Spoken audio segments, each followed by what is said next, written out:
Kung wala kang ginagawa, tulad ng sabi natin, may mali kang ginagawa. Dahil sa course na pinili mo, hindi tama na wala kang ginagawa. If you're not doing anything, then you're doing something wrong. Kasi nasasayang yung time. Time management, disiplina sa paggamit ng oras mo.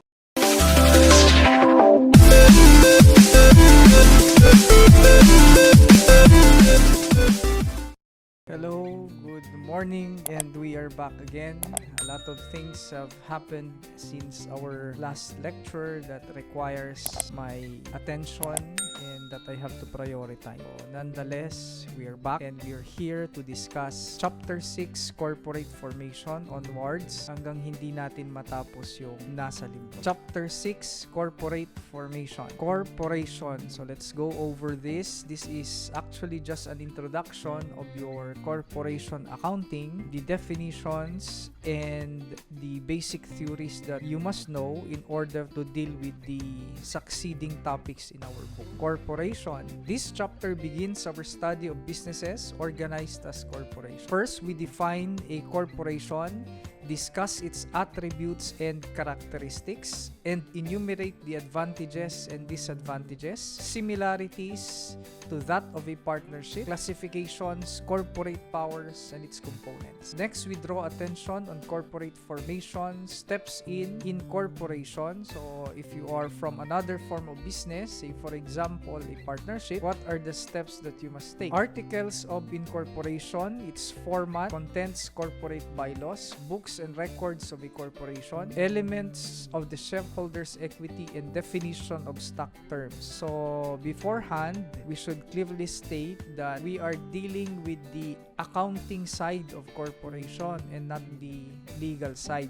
Although we would touch some on the legal side, yung basic concepts lang. Kasi yung other legal aspects, syempre mas ma-emphasize yan doon sa law subjects mo. So dito sa atin, ang ating pinaka-concern ay yung accounting for corporate form of business. Okay? Mind you, this is still part of your basic accounting. So ito yung part 2 doon sa fundamentals of accounting. Okay? Corporation defined. The Revised Corporation Code of the Philippines provides that a corporation is an artificial being created by operation of law having a right of succession, the powers, attributes, and properties expressly authorized by law or incidental to its existence. For those of you who are familiar with the old definition of a corporation, this paragraph would immediately be succeeded by another paragraph stating that 5 but not exceeding 15 natural persons may form a private corporation. Yun yung nakalagay doon noon. For any legal purpose or legal purposes, yun ang sabi doon sa old definition, provided that these incorporators, which we will define later on, shall own or at least be subscribed to one capital stock. So we say that that is under the old definition, section 10 actually of the old corporation law, kasi meron ng revision sa corporation code as we would be mentioning later on. Okay? The above definition reveals the following attributes of a corporation. It is an artificial being. It is created by operation of law. It has the right of succession and it has only the powers, attributes, and properties expressly authorized by law or incidental to its existence. These four are further explained dito sa baba. Corporation is an artificial being. Like a partnership, a corporation has a legal or juridical personality separate and distinct from its individual members or shareholders who are merged in the corporate body. So tulad ng sabi natin, ever since sole proprietorship and partnership, the owner or owners are distinct from the business. The owners are in themselves distinct. Ibig sabihin, kaiba dun sa business, they're considered a separate entity from the business itself. The business is also another entity. It is not in fact and in reality a person, but the law treats it as though it were a person by process of fiction. So, hindi na bago sa atin ito, ganitong consideration. Alam na natin to, doon pa lang sa definition natin ng entity concept sa basic accounting. mo. The shareholders or members compose the corporation but they are not the corporation. Correct. Corporation is created by operation of law. In contrast to a partnership, a corporation cannot come into existence by mere agreement of the parties. It requires a special authority or grant from the state. This is probably one of those things that are cited as disadvantage of a corporation when being compared to a partnership. Sasabihin, ease of formation. Yan. Mas madaling i-form yung partnership as compared to a corporation. This power is exercised by the state through the legislative department, either by a special incorporation law, which directly creates the corporation, or by means of a general incorporation law. So more of this when you take up your law subjects. Corporation has the right of succession. In a corporation, shares of stock can easily be transferred without affecting its economic or legal status. So, nung natapos natin, or even before matapos natin, yung partnership accounting mo sa dissolution natin, you've learned that any change in the composition of the ownership of the partnership automatically dissolves the partnership. Dito, the ownership is evidenced by shares of stocks. And you do not have to seek, you don't have actually to seek the permission of the other stockholders or shareholders if you want to transfer your shares of stock, you want to sell them. Not unlike in a partnership form of business that if you want to sell any part of your interest, you being a partner, you must seek first the permission of the others. Kasi yung pagbibentahan mo automatically becomes a new partner. Therefore, kailangan kunin mo muna yung permiso ng ibang partners.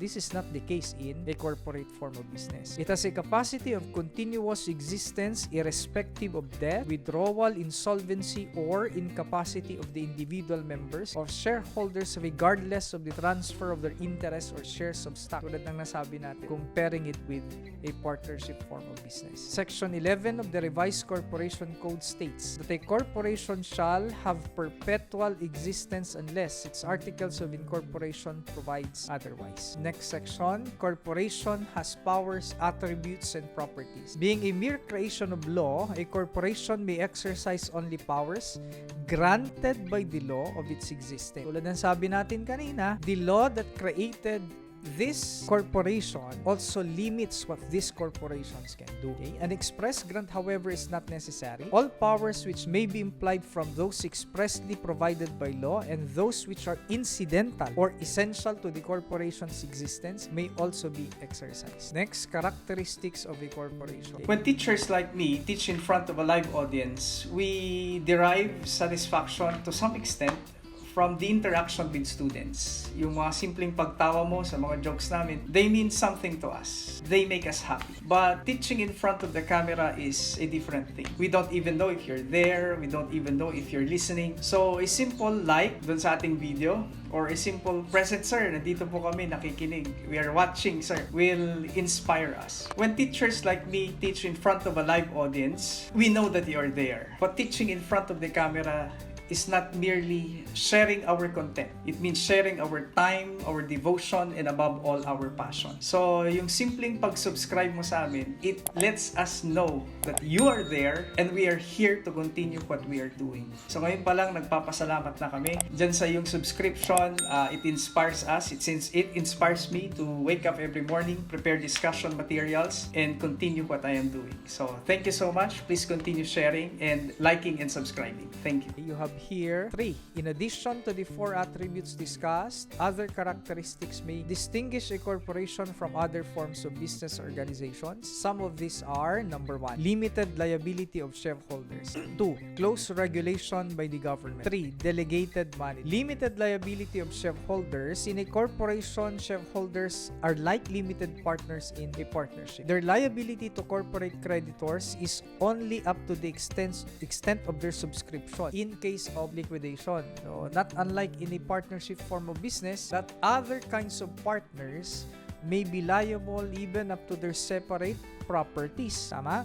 If you're a general partner. I hope you still remember our discussion in partnership accounting. Pero dito sa corporation, you will only be made liable up to the extent of your investment dun sa corporation. So, ibig sabihin, hindi ka po pwedeng habulin ng mga pinagkakautangan ng corporation even up to your separate properties. Just in case hindi mag-suffice yung resources ng corporation. Next, close regulation by the government. The government through the Securities and Exchange Commission assumed the task of monitoring the corporate activities. Examples of government regulations are submission of audited reports to the Securities and Exchange Commission, visitorial power of the state through proper government agencies. So as compared to sole proprietorship, of course, and partnership, mas mahigpit ang regulation ng government pagdating sa corporation. Depende kasi kung anong klase kang corporation. Okay, so more of this, as I have said, in your law subjects. Delegated management. Management of a corporation is delegated to the board of directors, board of trustees, elected by the shareholders or members from among themselves. So as you already know, the owners of the corporation are called shareholders, or pagka non-profit siya, ang tawag naman doon ay members. And they elect a certain body, which is called board of directors, to oversee the day-to-day operations of the corporation. So, delegated management, sabi natin yan. Similarities between a partnership and a corporation. Most of this class are common sense, of course. Advantages, ganun din. Let's just go through them. Partnerships and corporations have some things in common. Some of these are as follows. Number one, like a partnership, a corporation has juridical personality separate and distinct from that of the individuals composing it. Entity concept. Two, like a partnership, a corporation can act only through agents. Correct yan. Like a partnership, a corporation is an organization composed of an aggregate of individuals. So, pagka-partnership, 2 or more. Okay? Pagka-corporation, under the old law, 5 to 15. Okay? Under the new code, corporation code, later on babanggitin natin. Advantages of a corporation. Corporation have some advantages over other businesses or business organizations. Some of these are as follows. Number one, it has continuity of existence. Okay? Mas mahaba usually ang buhay ng corporation than other forms of businesses. Kasi mas matatag. Ayan. Its credit, generally of course. Two, its credit is strengthened by its continuity of existence. With that in mind, alam din ng creditors na mas mahabang buhay niya. So if a loan would be granted, we're speaking in general terms, to a partnership or a corporation, most probably creditors would prefer to lend money to corporations. 3, its management is centralized in the board of directors or board of trustees. Correct. 4, not unlike any partnership that usually kasi yung mga partners, they themselves act as the agents, okay, to run the partnership business on a day-to-day basis. Ito naman, yung mga shareholders or members, oftentimes hindi sila yung umaakto ng gano'n. Merong board of trustees, board of directors that manages the business on a day-to-day basis. They may also be members of this board of trustees or board of directors. 4, the shareholders have limited liability. We have discussed this a while ago. The shares of stock can be transferred without the consent of the other shareholders. Nabanggit na din natin. Disadvantages of a corporation. Like any type of business organization, there are also disadvantages. Una, relatively complicated information and management. Mas mahirap nga dahil tulad ng nabanggit kanina, hindi siya po pwedeng by mere acquiescence or agreement just like in a partnership. Alright? It entails, number 2, relatively high cost of formation and operation due to the extent of its operations. Kasi hindi ka naman magpo-form ng corporation pagka yung activities mo hindi ganong kalawak or kalaki yung scope ng kaluwag yung scope ng operations mo. Most probably, you expect that a corporate form of business would be advantageous to you probably because of the extent, the nature and the extent of your land. Kaya costly to form and operate. 3, its credit is weakened by the limited liability of the shareholders. So, dalawang bagay ito. Okay? Sa isip ng mga lenders,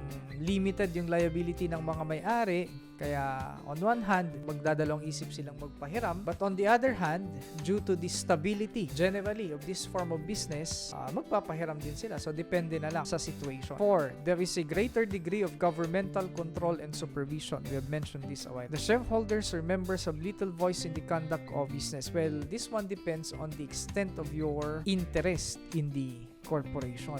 If you have the controlling interest, then syempre mas malaki naman yung say mo dun sa business. Classification of corporation. Corporations may be classified into the following: public, 1; 2, private; 3, quasi-public corporation; 4, ecclesiastical; 5, corporations by prescription; 6, domestic corporation; 7, foreign corporation; 8, open corporations; 9, closed corporations; 10, one-person corporations or OPC; 11, others. So yung binabanggit natin kanina na bago dun sa corporation code, okay, we are not completely aware of the changes in the legal aspect ng bagong corporation code, but when it comes to the accounting side, wala namang masyadong effect, alright? Only on the definition of a corporation, kasi tulad ng sabi natin, dati 5 to 15 persons yung incorporator. This must be natural persons. So form a private corporation